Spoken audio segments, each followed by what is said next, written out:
Hi guys, welcome back to my YouTube channel. I'm Favor Crowns, and today I'm going to be talking about the power and the gift of rejection. The power and the gift of rejection. Rejection is an external event that happen to us and they are actually out of our control. Rejections are external events that happens to us and they are actually out of our control. Rejections are stones that alters our trajectory in life. So you have a prescribed pattern that you're supposed to take in life, but rejection comes and alter that curve, that pattern that you have already orchestrated in your mind and understanding, or what you have perceived to be your course or your path in life. And I want to tell somebody today that rejection actually does not measure your worth. Rejection does not end, cannot actually measure your worth, because rejection happens for different reasons and it happens because of different reasons, and most often than not we are not the cause or the primary cause of rejections. Rejections are very vital. Rejections are very important in life. Okay, most of us growing up in our life must have experienced rejection one way or the other. Okay, either when you're growing up you have been told that no, you're not allowed in this football team in your high school, or you're not allowed, or you can't play in a basketball team, or you can't participate in the long run. So all these can affect your mind as you go on. I'm going to be talking about different kinds of rejection. There is a collective or institutional rejection, there is the societal rejection, there is also this personal rejection. Okay, and these rejections or type of rejection affect us in different ways, but the sole purpose of this video today is to let you know that rejection is a redirection for your reflection. I take that again. Rejection is a redirection for your reflection. Most of the times when we are rejected in the course of life or in our path of life, we feel dejected, we feel abandoned, we feel not needed, we feel of less important. Hence I said earlier on that rejection does not measure your value. So your approach to rejection from today should take a new phase. Your approach to rejection from this moment should take a new phase. It should be a more of positivity than negativity. You need to learn to see the importance of rejection instead of being sucked up in the fact that you're being rejected. So many persons have applied to jobs. They have brought out proposals that have been rejected in an institution. So there are different phases or different how or where we've been rejected in one way or the other. Everybody, including you, me, everyone watching today, listening to me, must have and have experienced rejection in one phase of our life, in one way or the other. And unconsciously, this rejection has affected us without knowing. Okay, so most of us has based our worth unconsciously, or have already told ourselves that we can do certain things because we have experienced this rejection in the course of our life, in the course of our journey. Rejection can range from the job that you didn't get, a declined proposal, either a proposal in your work or a proposal to a spouse, or a dismissed idea. Okay, you have an idea, you presented it to someone, they were like, nah, this idea is not gonna work, it can't profit, it can't produce anything, and then you suck up in that rejection, and it alters your understanding, or it alters your drive. Okay, so I need you to understand today that rejection is a redirection. Stop seeing rejection as a measure of your worth.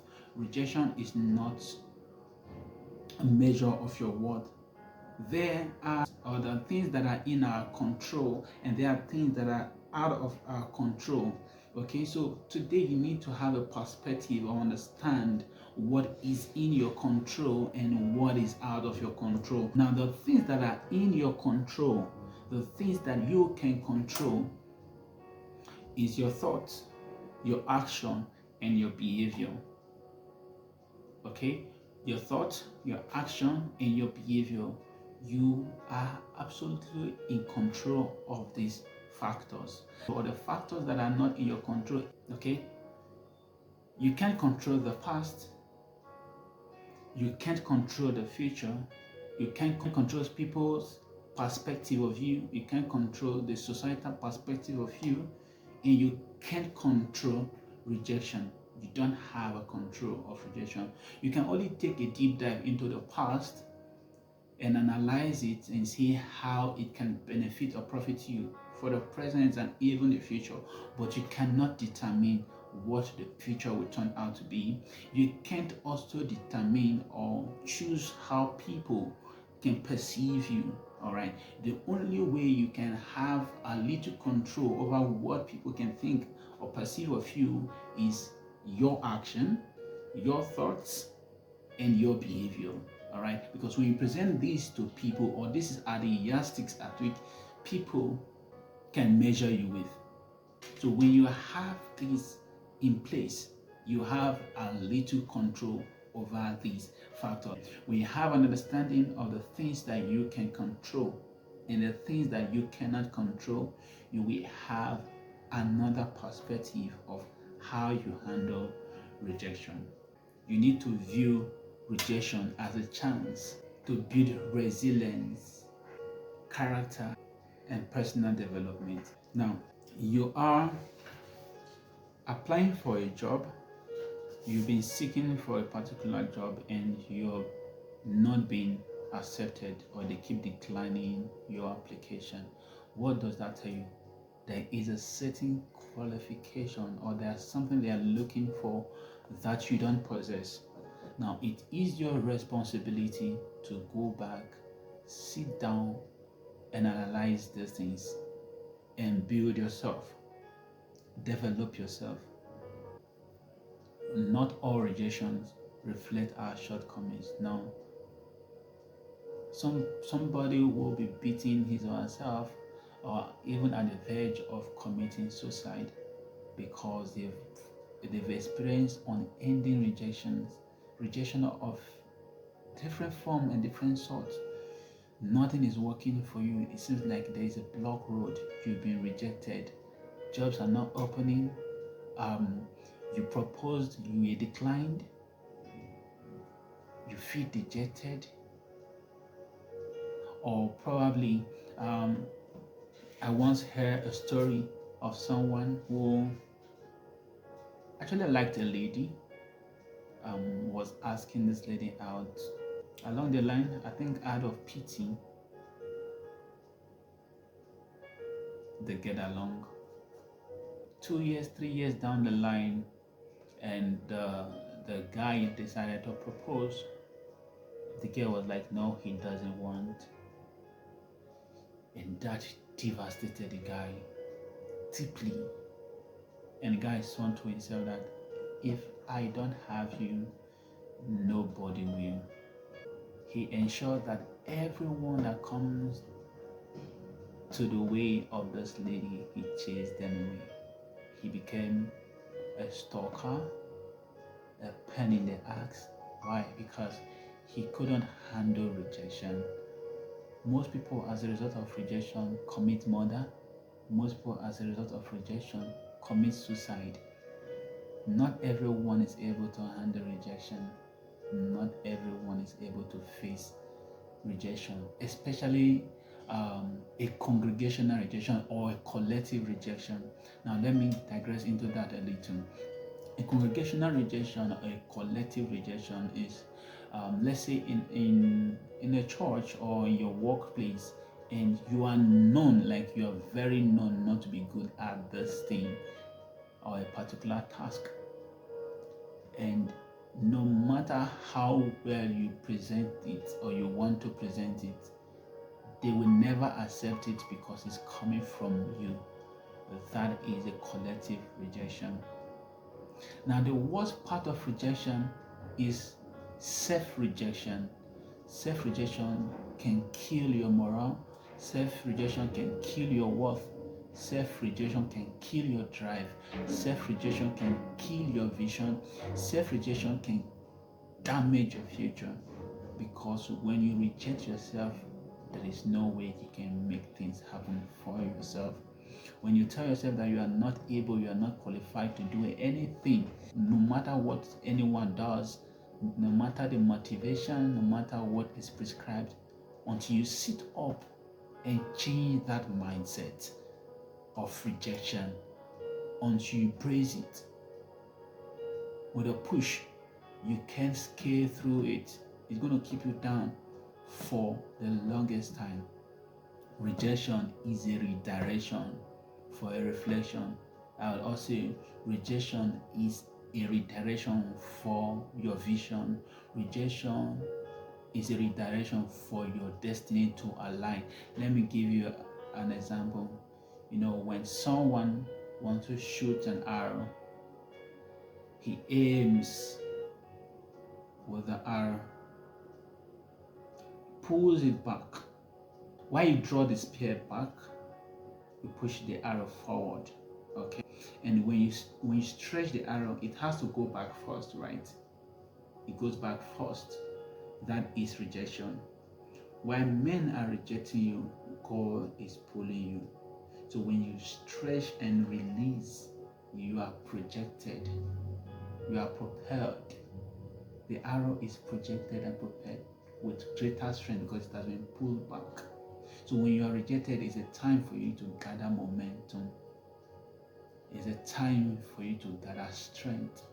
It's a time for you to develop character. It's a time for you to build capacity and come back stronger. Rejection helps us to review our perspective, our character. So if you have been rejected and you have never sat down to reevaluate your action and ask questions, remember what I said earlier on, like the things that are in your control are your actions, your thoughts, and your behavior. So when you are rejected, the only thing you can control is these three things. You come back and take a reflection on where you did wrong and what you must have done wrong. Okay, what you thought wrong and what you didn't realize that was wrong, so you can project a different perspective of you to people, and then that will channel you to a better cause. So do not be dejected when you are rejected. You have to sit up and analyze, reevaluate your action, reevaluate your thought, reevaluate your ideas. Rejection helps us to become stronger. Rejection tests our resilience. Rejection tests our strength. Whatever stands in your way can become the way for you. Have you seen people rejected for a particular cause, and then they sat down to say, I must make this true. I must make this true. I was once watching a video on YouTube, and I saw a guy giving a motivational speech. He mentioned a company, an American company, that he had applied for, and they rejected him because he didn't have a qualification.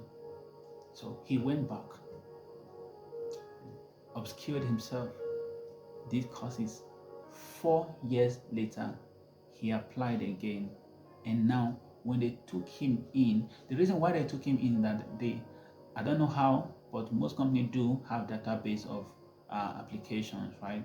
So they have seen that this guy had applied multiple times, but this time around he was applying with a better skill, with a better qualification, and then they took him in not just as an employee but as a consultant, because he obscured himself. So whatever stands on your way can become your way. You remember Joseph and his brother, when he shared his vision with his brother, the brother stood on his way to ensure that he is not going to become that which he has dreamt of. But they never know that they standing on his way, they were actually becoming the way. First of all, they threw him into the pit. They sold him into slavery. He went into prison and then became the prime minister. Somebody once said something. When somebody is blocking your way, it's because they know that when you get that thing, you're going to do it better than them. When someone is blocking your way, it's because they know how excellent you're going to perform when they let you have that thing. So see rejection from a different perspective, see rejection from a different level of understanding, approach rejection with a different mindset, and you see yourself scaling through. Thank you. Subscribe, like, and share this video, and you have more coming on your way.